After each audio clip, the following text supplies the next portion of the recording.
Paulo e Timóteo, servos de Cristo Jesus, a todos os santos em Cristo Jesus, inclusive bispos e diáconos que vivem em Filipos. Graça e paz a vós outros, de parte de Deus, nosso Pai, e do Senhor Jesus Cristo. Antes de continuar, quero lhes dizer uma coisa. Outro dia eu estava viajando com um jornalista famoso deste país, muito conhecido na televisão. Estávamos indo de São Paulo para Brasília, ele estava sentado ao meu lado, começamos a conversar, e eu me identifiquei como pastor, e ele me fez uma pergunta, porque ele é ateu, e ele não esconde o fato de ser ateu, não acredita em Deus, não acredita no diabo, não acredita em nada, não acredita na Bíblia. E ele me disse: como um livro tão antigo, porque este livro tem séculos. Sim, claro. Como um livro tão antigo pode ter alguma relevância para a gente que vive hoje? Porque quando os que escreveram a Bíblia escreveram, usavam sandália, usavam túnica, cabelo comprido, barba, não existia nada, não existia telefone, não existia internet, não havia computador, não havia iPad. Então, como um livro tão antigo pode servir hoje? E tem muita gente que se pergunta isso. E eu acho que essa pergunta existe porque nós, os pastores, às vezes somos os culpados, nós, os pregadores. Porque nós pregamos, às vezes, a Bíblia como uma linda exposição de verdades. E nada mais. Mas a Bíblia não tem como objetivo expor verdades. Volto a repetir, a Bíblia é o manual da felicidade. A Bíblia é uma carta de amor que Deus te escreveu para você ser feliz. Então você tem que tomar o texto bíblico e trazer do texto bíblico antigo as lições práticas que funcionam hoje. Agora, pergunte, como um livro tão antigo pode servir para o ser humano de hoje? A cultura mudou, a comida mudou, a roupa mudou. Como pode servir? Pode servir. E sabe por quê? Porque a cultura mudou, a comida mudou, a roupa mudou, muita coisa mudou, a tecnologia mudou, mas o ser humano não mudou. O ser humano dos tempos bíblicos, os medos do ser humano dos tempos bíblicos, continuam sendo os medos do ser humano de nossos tempos. O egoísmo que destruía a vida dos homens daquele tempo é o mesmo egoísmo que destrói a vida dos homens hoje. Os problemas que os lares enfrentavam naqueles tempos são os mesmos problemas que os lares enfrentam hoje. Então, pode ter mudado a cultura, mas o coração humano não mudou. Portanto, as verdades eternas da palavra de Deus servem para hoje. É missão, é tarefa dos pregadores não ficar na exposição bíblica, mas tirar do texto bíblico as lições que servem hoje. Por exemplo, se você entrou hoje, amanhã você tem uma dívida para pagar, está devendo 4 meses a prestação da casa, e se não pagar amanhã vai ser despejado, e você entrou esta noite aqui esperando uma resposta divina para o drama que você está vivendo, e eu perco 1 hora na exposição bíblica sem mostrar para você como é que Deus vai ajudar você a resolver o drama que está vivendo agora. Então eu, como pregador, não cumpri com a minha missão. A pregação não é uma bela exposição de teologia, nem uma obra maravilhosa de retórica, de oratória. Quando eu elaboro a minha mensagem, eu estou pensando em você. Agora você vai dizer, como você me conhece? Não, eu não conheço você, mas eu me conheço. E você não é diferente de mim. Os medos que eu tenho são os medos que você tem. As ansiedades que você tem também se abrigam em meu coração. Eu também sou esposo, eu também sou pai, eu também me enfermo, eu também preciso comprar pão. Eu não sou diferente de você. Então eu tento procurar no texto bíblico as respostas para a minha vida. E eu descobri que as respostas que eu acho na Bíblia para mim são respostas que valem para você. Então, dito isto, vamos entrar no texto bíblico. O texto bíblico começa dizendo assim: Paulo e Timóteo, servos de Jesus Cristo, escrevem a todos os santos em Cristo Jesus, inclusive bispos e diáconos que vivem em Filipos. Paulo escreve aos santos que vivem em Filipos, aos santos em Cristo Jesus. Aqui vem o primeiro pensamento: só existe uma maneira de ser santo: estar em Cristo Jesus. Quando você pensa em santidade, não pense em boa conduta, não pense em bom comportamento, não pense naquilo que tem que fazer, que não tem que fazer. Quando você pensa em santidade, pense em Jesus Cristo. Você é santo na medida que estiver em Cristo Jesus. A vida cristã é relacionamento com Cristo. Se você deseja ser um cristão,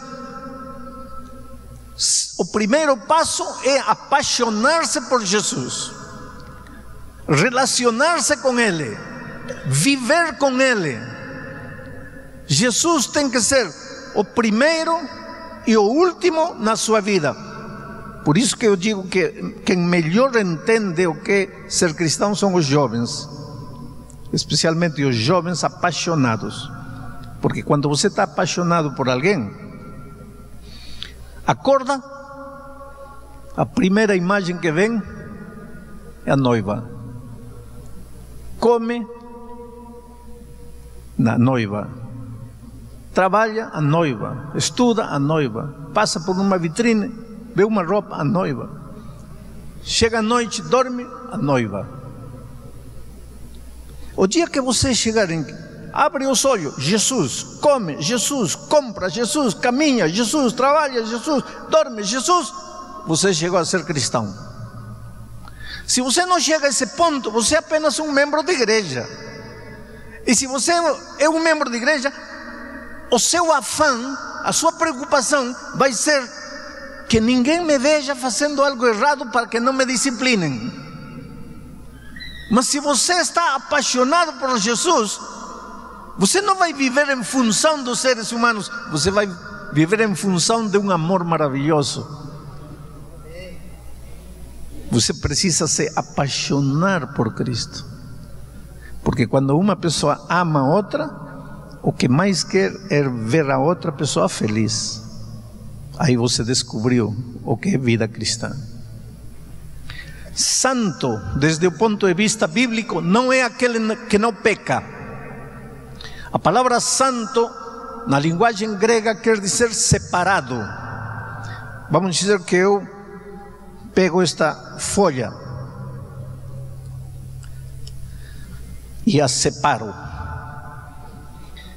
Esse ato de separar a folha das outras folhas é santificar. Eu estou santificando em grego, estou santificando a folha. Esta folha é santa, que quer dizer, foi separada das outras. Aqui está, não no sentido pejorativo, mas aqui está o montão. O montão. Eu tiro esta da multidão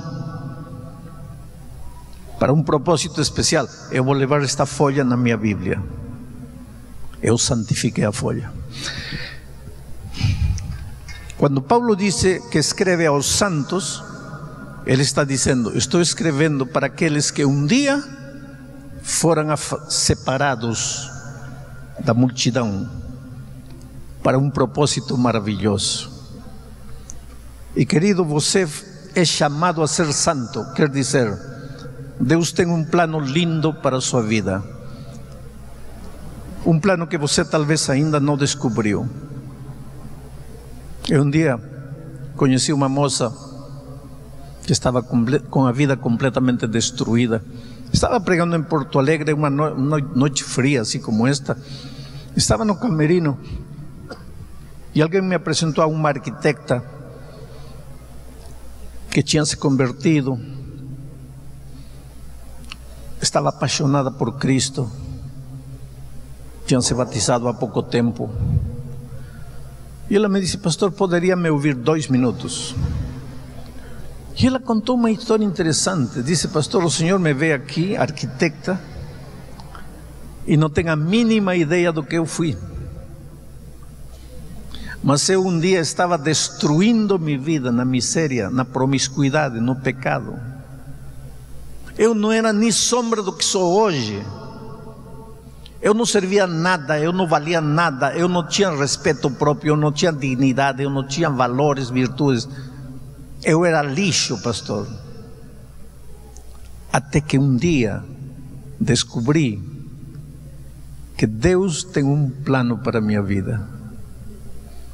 E eu vivia como vivia porque eu não sabia para que vim ao mundo, o que faço nesta terra, para que nasci. E o dia que eu descobri que eu vim para este mundo com um plano maravilhoso de Deus para mim, esse dia tive vergonha de continuar no lixo e saí de lá. Agora ela é santa, quer dizer, separada da multidão, para um propósito nobre. Muitos de vocês cada manhã se levantam e sabem o que vão fazer. Mas você conhece qual é o plano de Deus para a tua vida? Não estou falando de ser advogado, ser médico, ser engenheiro, não. Você sabe para onde está indo. Você tem certeza de olhar para o futuro assim, mas sem medo. Saber que é um plano glorioso para a sua vida. E mesmo que neste momento as coisas estão escuras na sua volta, você não enxerga a saída. Está vivendo um drama, está vivendo um problema, parece que está tudo errado, nada dá resultado, mas você sabe que você está indo para lá, e que tudo isto é acidente de percurso, e que tudo isto vai passar, porque tem um plano divino para você esperando lá. Isso lhe dá sustento à tua vida, isso lhe dá sentido à tua vida, isso lhe dá plenitude à tua vida.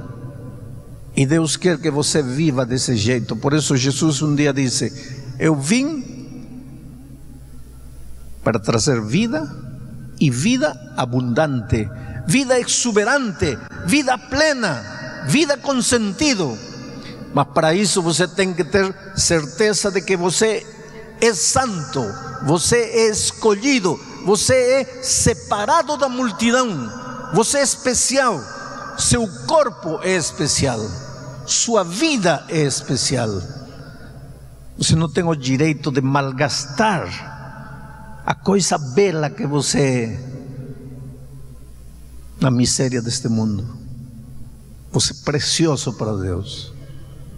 E é essa certeza interior que vai te impulsionar a abrir as asas e voar para os horizontes sem fim que Deus tem preparado para você. Mas a parte central da minha mensagem vem no versículo 2, quando Paulo diz assim: graça e paz a vosotros de parte de Deus, nosso Pai, e do Senhor Jesus Cristo. Graça e paz. Paulo em Romanos 5:1 diz assim: justificados pois para com Deus temos paz. Justificados pois temos paz. Agora Paulo escreve aos Filipenses e diz: o primeiro que desejo para vocês é paz. Por quê? Quando você se torna cristão, quando você entrega o coração a Jesus, o primeiro que Jesus te dá, a primeira coisa que Jesus te dá é paz. Por que paz? Porque quando Adão e Eva caíram no pecado, o primeiro sentimento negativo que o inimigo colocou neles foi o medo, que é contrário da paz. É como se o inimigo, ao colocar medo no coração deles, tivesse dito assim: pronto, se eu colocar medo no coração deles, já não preciso me dar o trabalho de fazer nada, porque o medo sozinho vai destruir eles. E é verdade, o medo paralisa, o medo te desintegra, o medo não te deixa avançar, não te deixa crescer, não te deixa aprender.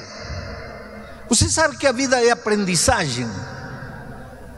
Não tenha medo de aprender, porque aprender é viver. O dia que você para de aprender, já não vive. Os mortos não aprendem, os vivos aprendemos. Uma das coisas boas que os vivos temos é que aprendemos. Mas você sabe o que é aprender? Aprender é tirar o pé do terreno seguro e pisar no terreno que você não conhece. Porque o que você conhece, isso é o que é seguro. Mas o desconhecido, isso é aprendizagem. Eu vou conquistar nova terra, eu vou entrar num território que não conheço, eu vou aprender. Por que o ser humano não quer aprender? Por que tem medo de aprender? Porque aprender é doloroso, porque aprender é arriscado, porque aprender é mergulhar em águas profundas e desconhecidas. Porém, aprender é viver. E se você não aprende, não vive. Ou vive limitadamente, não vive a vida exuberante. Não tenha medo de aprender. Mas o medo não te deixa aprender. O medo te paralisa, o medo te amarra, o medo te escraviza. Você não consegue sair. Você sabe que 98% dos problemas que vivemos tem sua origem no medo. Você não arruma emprego não porque tem crises, mas porque você tem medo. Você vai me dizer: pastor, não, o que é isso? Eu não tenho medo, o problema é a crise, não tenho emprego. Não, querido, o problema é o medo. E vou te provar. Amanhã você vai fazer uma entrevista de emprego. A primeira coisa que vai fazer quando chega para a entrevista é dar a mão, cumprimentar. Entrega essa mão suada, molhada, já perdeu o emprego. Pastor, mas que culpa tenho eu? Não. E por que sua tua mão? Medo. Você sabe que tem gente que vive com medo, medo da própria vida. Você sabe que tem gente que não se sente digna de viver, caminha pela vida como se o mundo todo lhe estivesse fazendo um favor. Eu te digo uma coisa: quando você arruma emprego, o que o patrão vai te dar cada final de mês? Dinheiro. E em troca desse dinheiro que ele vai te dar uma vez por mês, o que você vai dar para ele 30 dias por mês? Vida.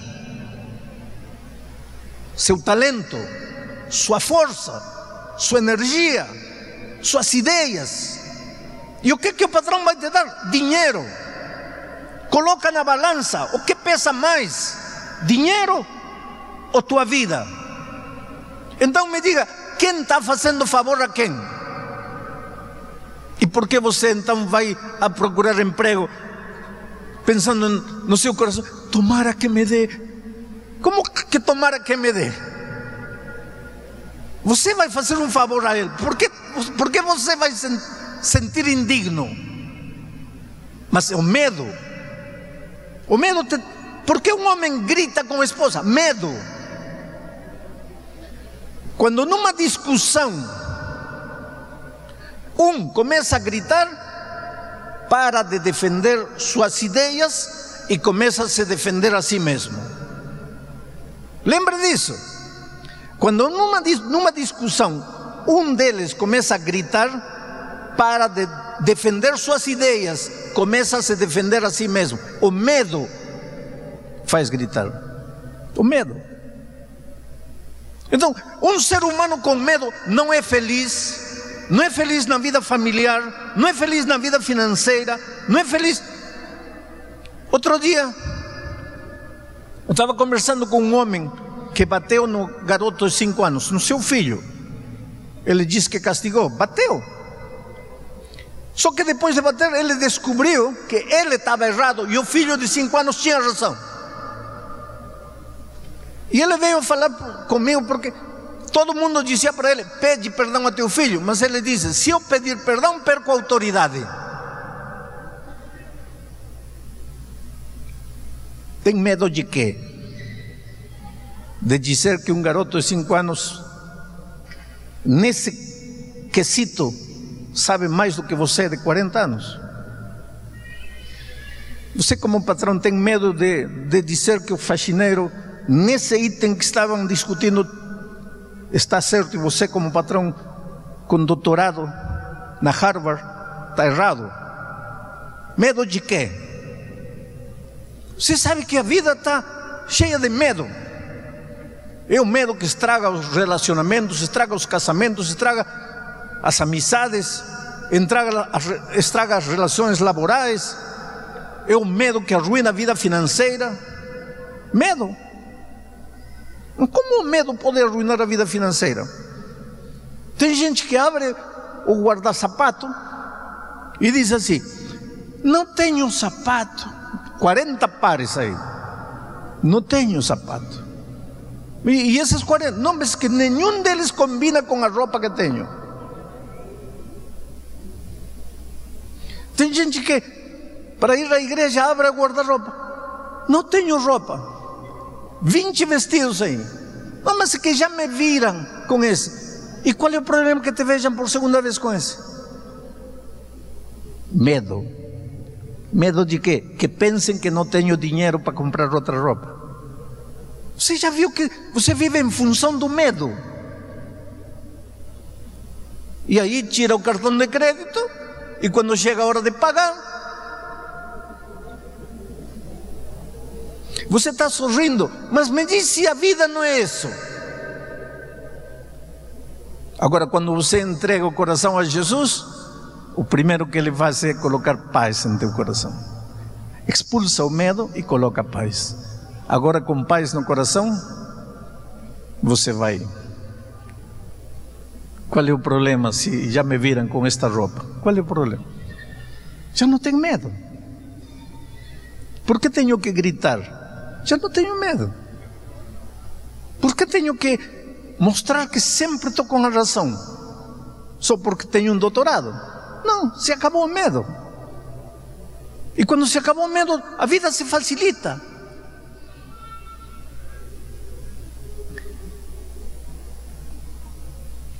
Para entender o que estou falando, assiste um jogo de futebol. Sobe na arquibancada e fica olhando os jogadores no campo. Aí pega o jogador a bola dentro das 18 yardas.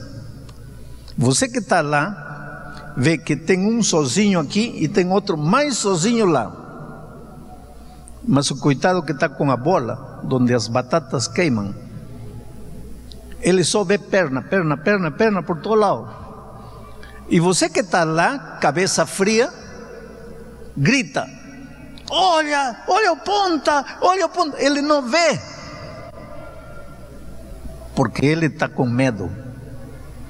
Você vê, porque você está sem medo.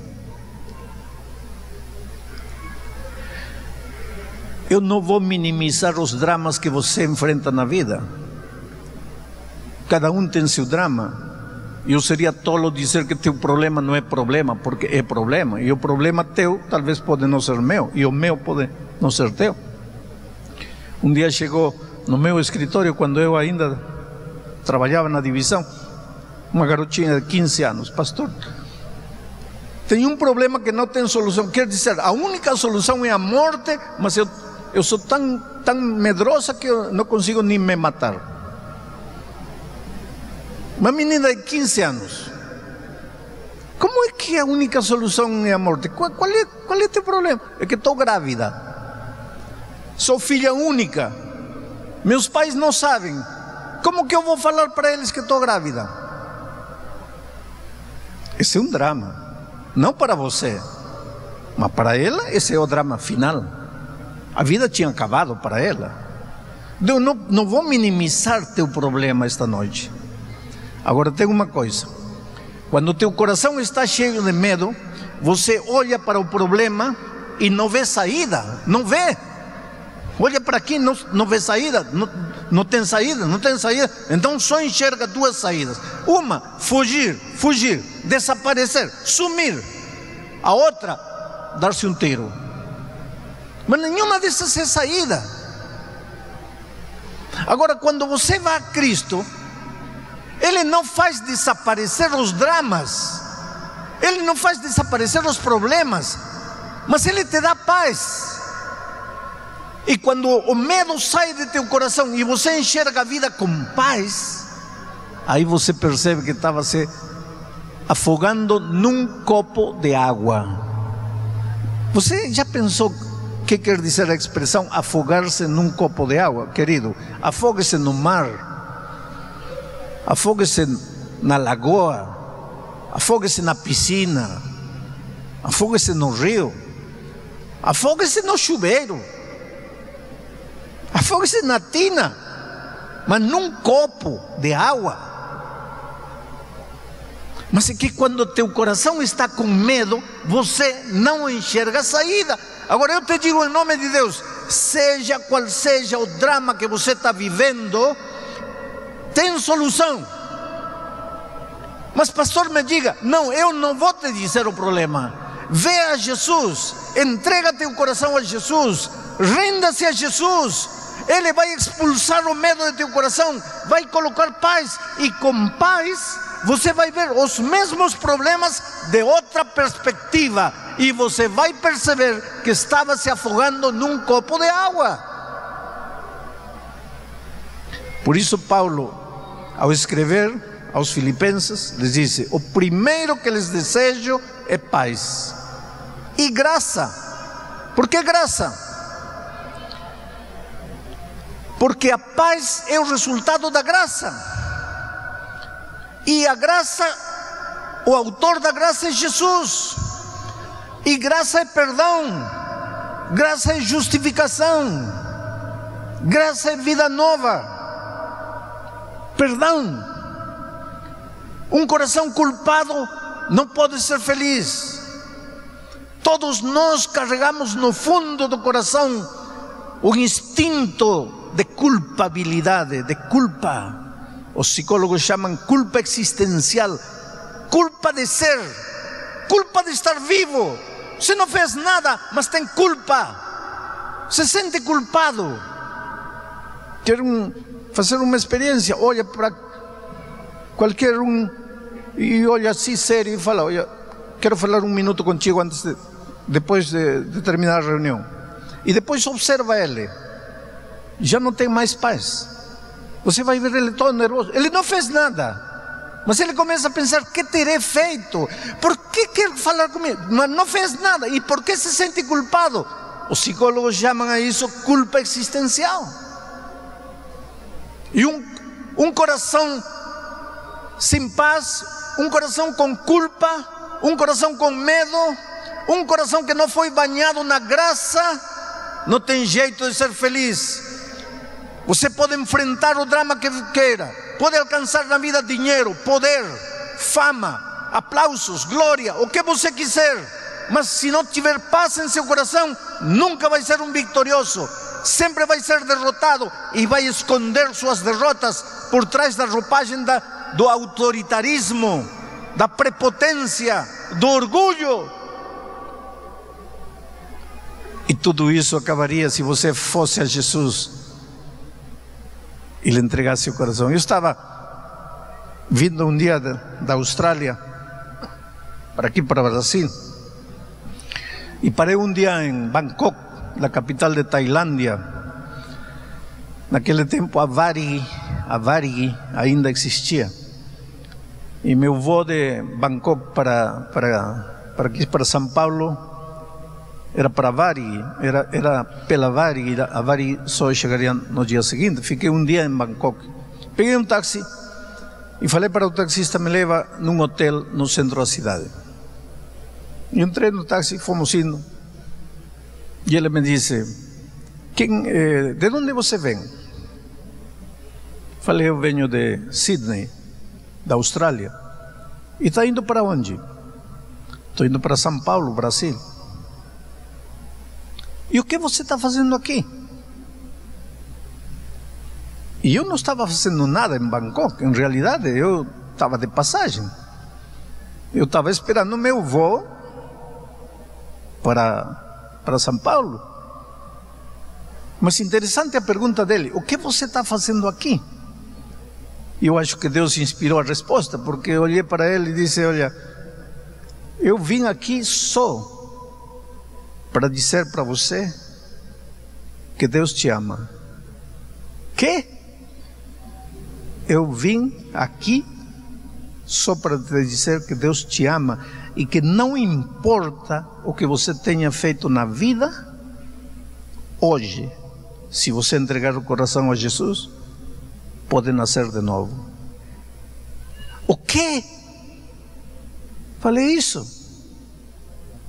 Você me perguntou o que eu estou fazendo em Bangkok.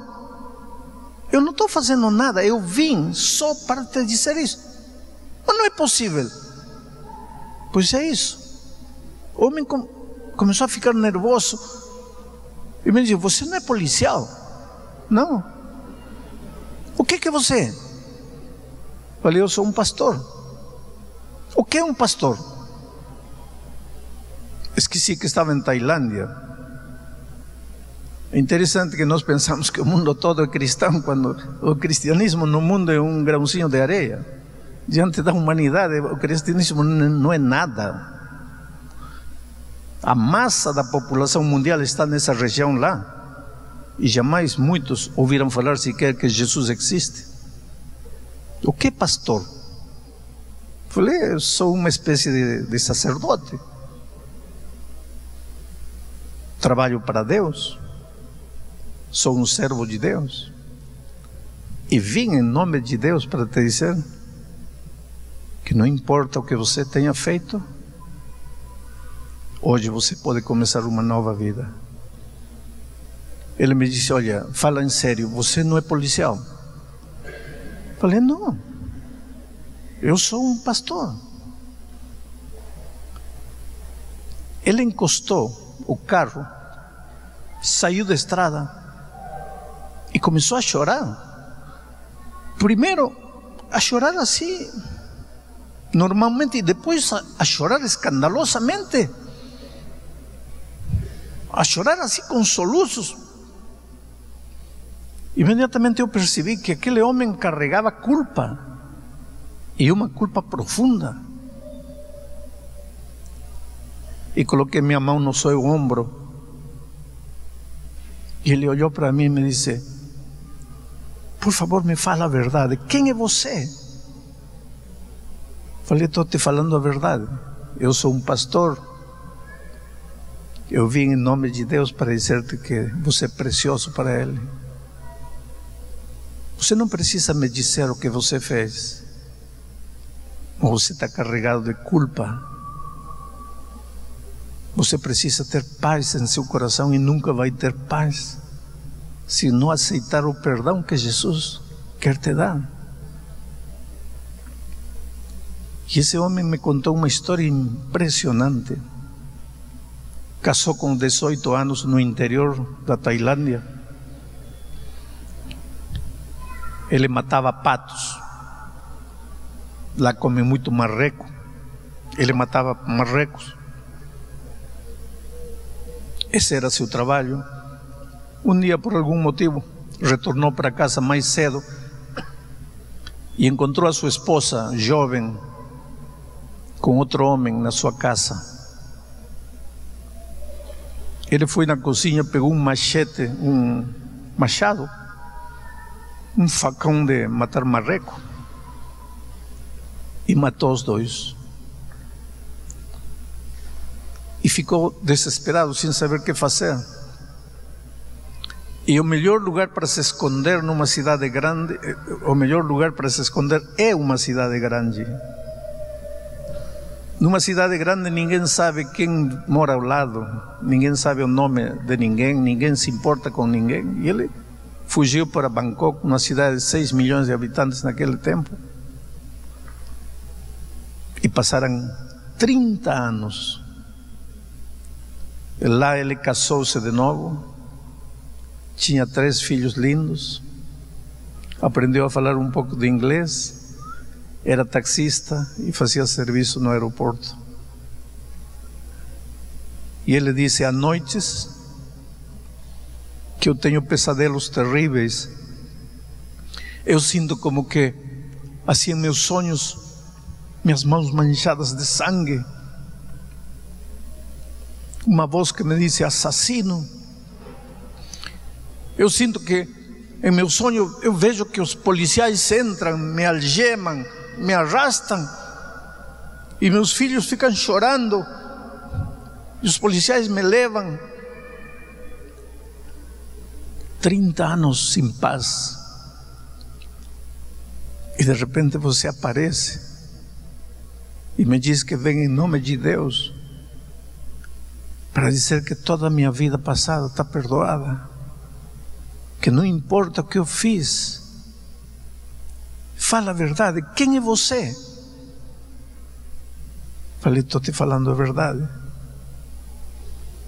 Eu sou um ministro de Deus, e não importa o que você fez. Teus pesadelos acabaram hoje, tua vida passada terminou hoje. O que preciso fazer?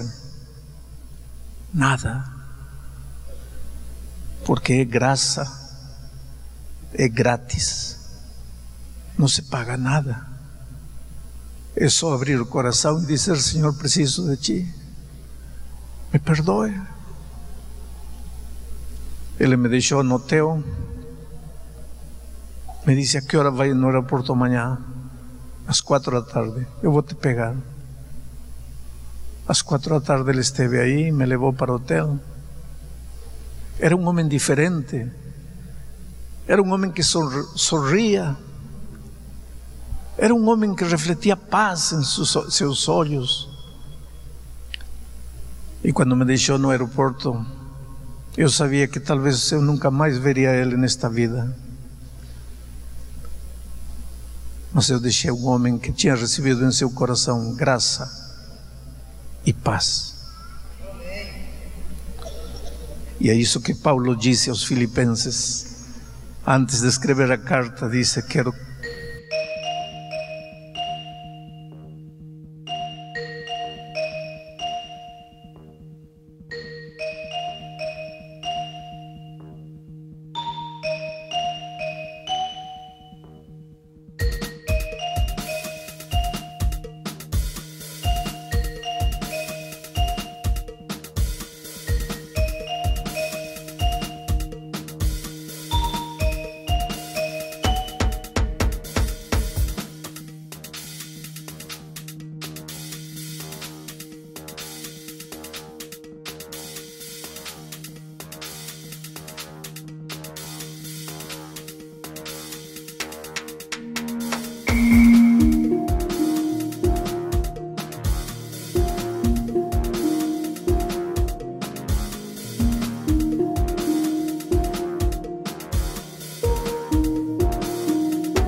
Justificados pela fé, temos paz com Deus por nosso Senhor Jesus Cristo. Paz. A palavra-chave neste texto, depois da fonte de tudo bom que é Cristo Jesus, a palavra-chave é paz. Paz. O que Paulo está dizendo aqui é o seguinte: quando você vai a Jesus, quando você se entrega a Jesus, a primeira coisa que Jesus te dá é paz. Paz. Interessante. Se você está doente e você vem à igreja e você se entrega a Jesus, a primeira coisa que Jesus te dá não é saúde, é paz. Se você está endividado até o pescoço, não sabe como saldar suas dívidas, se você vem à igreja e se entrega a Jesus, a primeira coisa que Jesus te dá não é 20.000 reais caindo dos céus, é paz. Se você está sem emprego e você se entrega a Jesus, a primeira coisa que Jesus te dá não é emprego, é paz. Se teu casamento está destruído ou semi-destruído e você se entrega a Jesus, a primeira coisa que Jesus te dá é paz. Se teu filho está nas drogas ou está em caminhos errados, se autodestruindo e fazendo você sofrer, e você vem uma noite como esta para a igreja e se entrega a Jesus, a primeira coisa que Jesus faz não é tirar teu filho das drogas, é colocar paz em teu coração. Por quê? Acaso Deus não sabe os dramas que vivemos? Acaso Deus não conhece as circunstâncias difíceis que nos envolvem? Acaso Jesus não está interessado em entrar na tua vida e colocar as coisas em ordem? Claro que sim. Eu já disse ontem, já disse muito, você é a coisa mais preciosa, mais linda que Deus tem nesta vida. Deus te ama. O que mais Deus quer é ver você feliz, com a família feliz, com saúde emocional, com saúde mental, com saúde física. O que mais Deus quer é que você realize seus sonhos, que você envelheça vendo seus filhos, seus netos felizes, prósperos, encaminhados. Deus quer ajudar você. Então por que não tira teu filho das drogas? Então por que não arruma os problemas familiares? Então por que não te ajuda a sair das dívidas? Então por que não te dá um bom emprego? Ah não, querido, não estou dizendo que Deus não pode entrar nessas áreas. O que estou dizendo é que o primeiro que Deus te dá é a paz. E por que paz? Por um simples motivo. Quando o ser humano se distanciou de Deus, separou-se de Deus, a primeira coisa que o inimigo colocou em seu coração foi o medo. Medo, contrário da paz. Você sabe que antes de Adão e Eva caírem no pecado não existia medo. Não existia medo. O medo surgiu, apareceu no momento em que eles se afastaram de Deus e caíram no pecado. A primeira coisa que o inimigo colocou, o primeiro sentimento negativo que colocou no coração de Adão e Eva foi o medo, como dizendo assim: se eu colocar medo, já não preciso fazer mais nada. O medo sozinho vai se encarregar de destruir a vida destes dois. E é isso que acontece. O medo é a origem de todos os nossos problemas. Se você está endividado, o problema é o medo. Se você está sem emprego, o problema é o medo. Se teu filho está nas drogas, o problema é o medo. E agora eu sei que você vai discutir, vai dizer, pastor, não é assim. Mas infelizmente é assim. E vou mostrar tudo isso ao longo da mensagem desta noite. Por isso, porque quando você se afastou de Deus, a primeira coisa que o inimigo colocou em seu coração é medo, para que o medo se encarregasse de destruir tua vida por completo. Quando você se devolve a Jesus, a primeira coisa que Jesus te dá é tirar, o que Jesus faz na tua vida é tirar o medo e colocar a paz. Porque agora com paz, as coisas, as circunstâncias vão cambiar radicalmente na tua vida. O que você não podia antes com medo, agora com paz você vai conseguir. Lembram-se da história de ontem, de Agar. A história está em Gênesis, capítulo 21. Vejam, vou ler um versículo da história de Agar. Lembram o que disse de Agar? Agar estava no deserto, desesperada, pensava, já não consigo fazer mais nada. Deixou o filho debaixo da árvore, foi lá, olhando para o lado oposto, chorando, dizendo, já não quero ver quando meu filho morrer, estou perdida, estou acabada, estou destruída. E então aparece o anjo, e veja o que o anjo diz. E ouviu, então,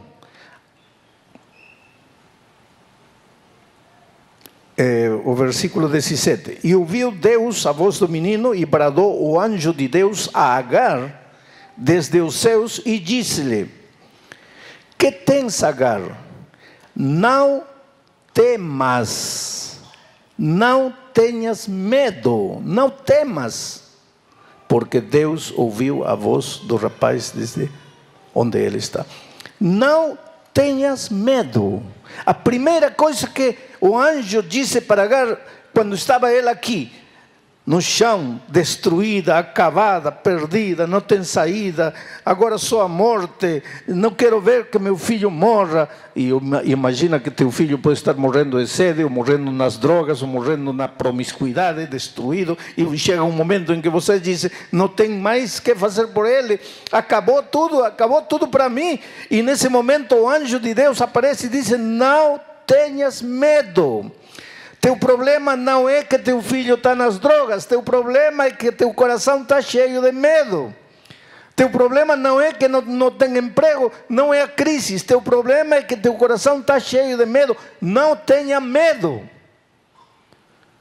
E então a mão poderosa de Deus arrancou o medo do coração de Agar e colocou a paz. E agora, quando Agar se levantou com paz, seus olhos se abriram e ela viu que o poço estava aí. A saída estava aí. A solução estava aí. Só que ela, com medo, não enxergava a saída. Isso é o terrível, o cruel que o medo tem. Te cega. Te faz afogar num copo de água. Te leva para o desespero. A saída para o drama que você está vivendo está aí, mas você não enxerga, e não vai enxergá-lo enquanto, não vai enxergar a saída enquanto o medo dominar teu coração. Por isso, quando você vai a Jesus, a primeira coisa que ele faz é arranca o medo de teu coração e coloca paz. Paz. Como é que o medo destrói tua vida? Eu não sou psicólogo,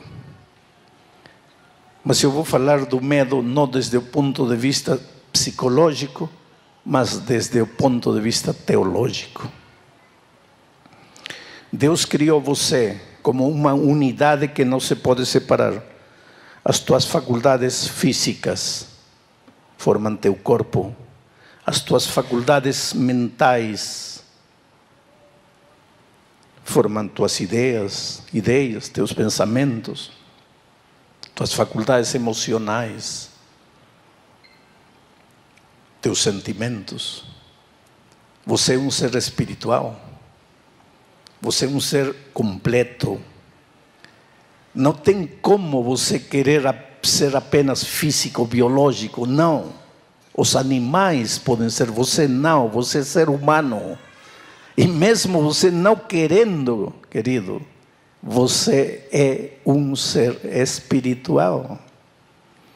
Outro dia alguém disse para mim: pastor, eu não sou espiritual porque eu não acredito em Deus. O fato de você não acreditar em Deus não quer dizer que você deixa de ser um ser espiritual. Sim, mas eu não acredito em Deus. Está bem, pode não acreditar em Deus. Vou te fazer uma ilustração. Você é um ser físico, biológico. Mas você não acredita na fome. Tudo bem, você pode não acreditar, mas quando chega a hora de comer, vai procurar comida. Mas você não acredita na fome, mas vai comer. Mas você pode escrever 50.000 livros dizendo que a fome não existe, mas vai comer. Você pode gritar, proclamar aos quatro ventos que a fome não existe, vai comer. Porque isso não depende de você, não depende do que você acredita. Você é um ser físico, biológico. Aceite ou não aceite, é assim Deus te criou. A mesma coisa acontece. Você é um ser espiritual. Não acredito. Pode gritar que não acredita. Pode escrever livros dizendo que não acredita. Mas teu coração sente falta de Deus. Você nunca vai ser completo sem Deus. Agora, o que faz da vida uma vida com sentido?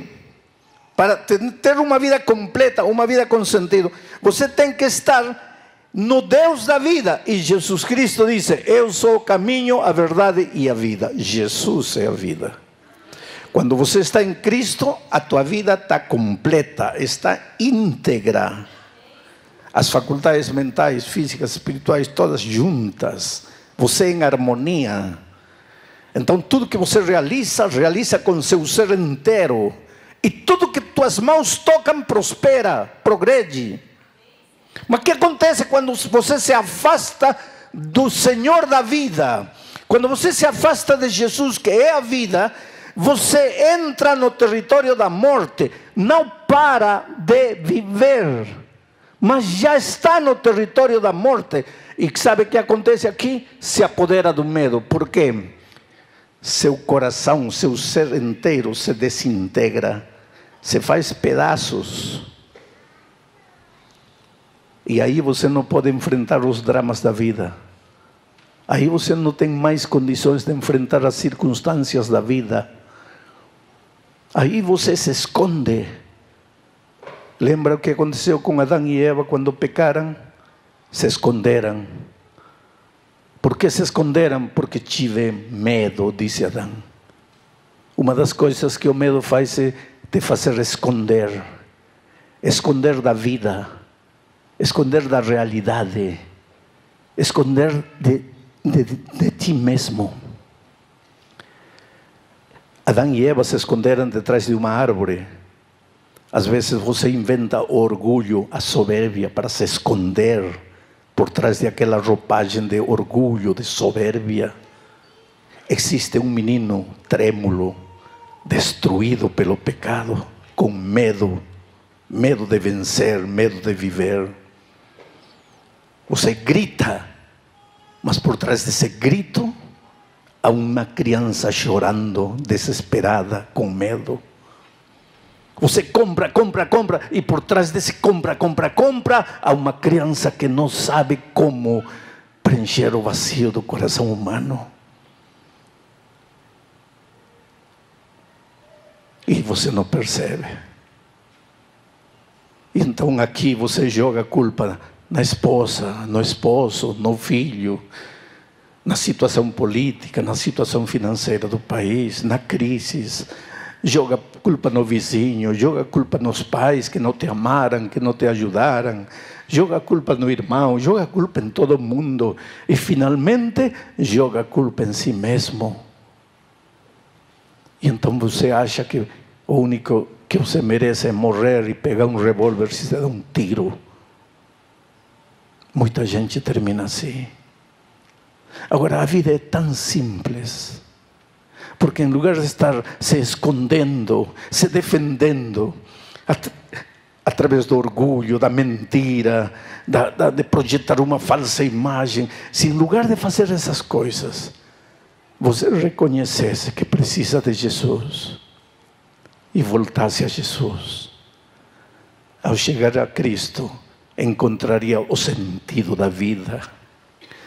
Quando você vai a Jesus, Jesus recolhe os pedacinhos de sua personalidade, das suas emoções destruídas e vai juntando os cacos e fazendo você um ser vivo, pleno, com sentido de novo. Por isso que a Bíblia é um permanente livro de convite. Hoje é o dia de boa nova. Hoje é o dia de salvação. Quando você se entrega a Jesus, as circunstâncias não mudam. Você está enfermo. Você se entrega a Jesus. Não quer dizer que no dia seguinte você está curado. Mas quando você se entrega a Jesus, no dia seguinte deixa de ter medo. E enfrenta a enfermidade, não com a atitude do derrotado, abandonado, injustiçado, mas com a atitude do vencedor em Cristo. Porque você sabe que aconteça o que acontecer, a tua vida está nas mãos de Jesus. Tem outra coisa. Quer outro exemplo bíblico disso? Pedro. Lembra a noite em que Pedro estava no mar de Galileia, tormenta, chuva, trovão, escuridão, água entrando no barco. E Pedro pensava: estou acabado, estou perdido, vou morrer, vou me afundar. E naquele momento aparece Jesus. E sabe, a primeira coisa que Jesus disse: sou eu, não tenhais medo.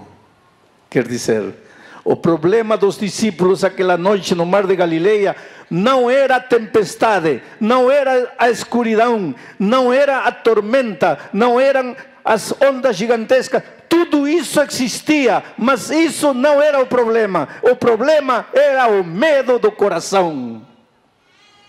E quando Jesus chegou, Ele não acalmou a tempestade. Ele acalmou a tempestade em outras circunstâncias, mas naquela ocasião não. Ele não acalmou a tempestade. O que fez? Tirou o medo do coração de Pedro.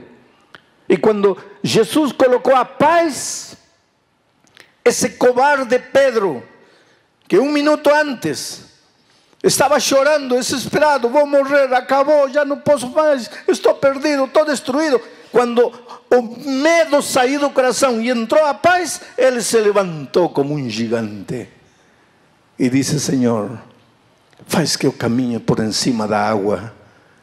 E Jesus lhe disse: agora você pode, Pedro, agora você já não tem medo, agora teu coração está cheio de paz. E aquele Pedro começa a pisar em cima da água. Havia tormenta? Sim.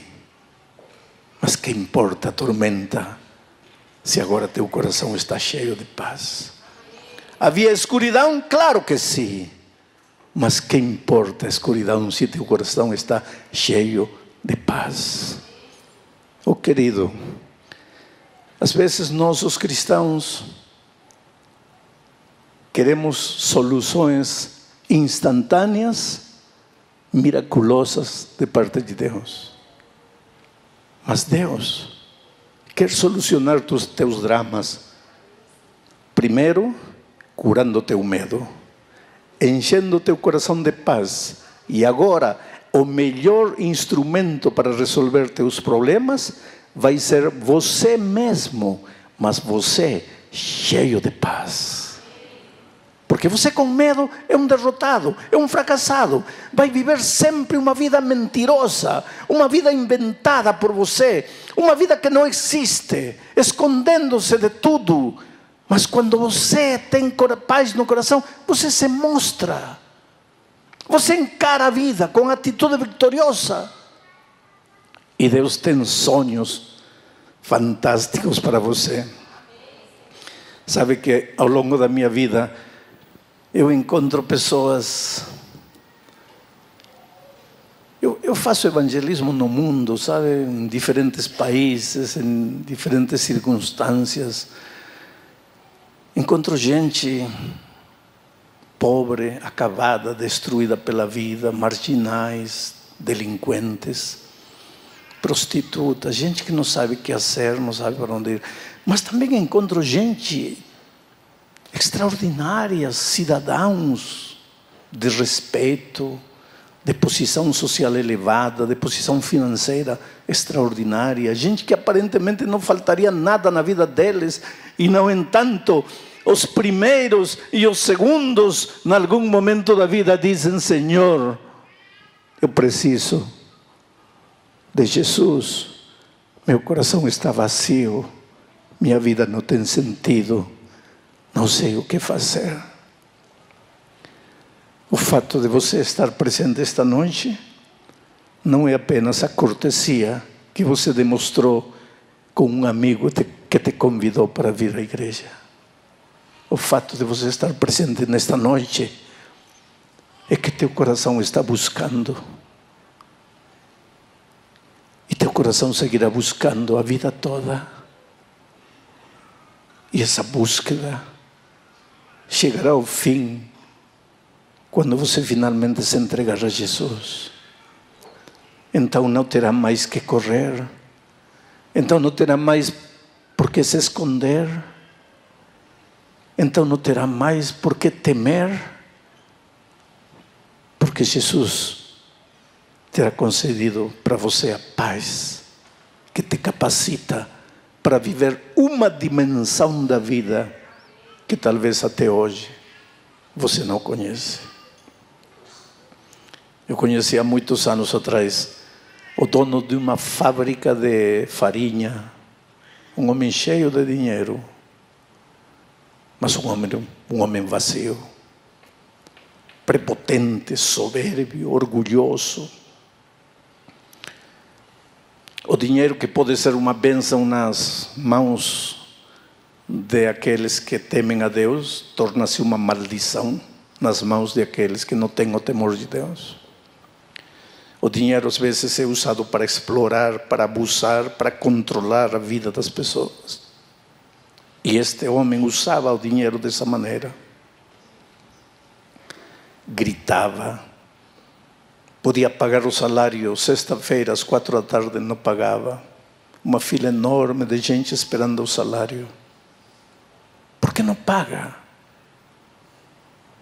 Porque no fundo o que ele queria é ver aquela fila enorme de gente dependendo dele. Crueldade. Apenas crueldade. Injustiça humana. Foi enlouquecendo, até que um dia tiveram que levar ele para o hospício, louco. Depois de um tempo saiu do hospício, ficou em casa, ainda aéreo. Ficava andando pela rua, todo ido assim. Não tinha noção da vida, da realidade. Até que um dia entrou na igreja assim e recebeu a palavra de Deus em seu coração. E nunca teve tanta paz em sua vida como quando ouviu a pregação aquela noite. Quando terminou a reunião, procurou o pastor e lhe disse: quero uma Bíblia. E começou a estudar a Bíblia. Agora voltou para casa com a Bíblia na mão. Voltou para casa com a Bíblia na mão e não se afastava da Bíblia. Dormia com a Bíblia, se levantava com a Bíblia, tomava café da manhã com a Bíblia, andava com a Bíblia, na rua com a Bíblia, na casa com a Bíblia, em todo lugar com a Bíblia. E a família olhava para ela, e entre eles diziam: a loucura agora lhe deu pela Bíblia. O que ninguém sabia é que o Espírito de Deus estava trabalhando nesse coração. Estava trabalhando nesse coração, e de repente seus olhos começaram a se abrir. O medo fugiu, chegou a paz. E agora, com paz, seus olhos se abriram para a vida e percebeu que estive fazendo toda a minha vida, maltratando as pessoas, abusando do dinheiro que tenho, do poder que a vida me deu. Sua vida se transformou por completo. E um dia entrou ao tanque do batismo para ser batizado. E o testemunho da sua vida impressionou tanto a família, que a família toda veio para a igreja e entrou no tanque do batismo. Ontem de manhã eu preguei uma mensagem de Ageu, e eu quero ler esta noite para vocês de novo um versículo dessa história que deixei de propósito para ler esta noite. Vejam o que diz Ageu capítulo 2.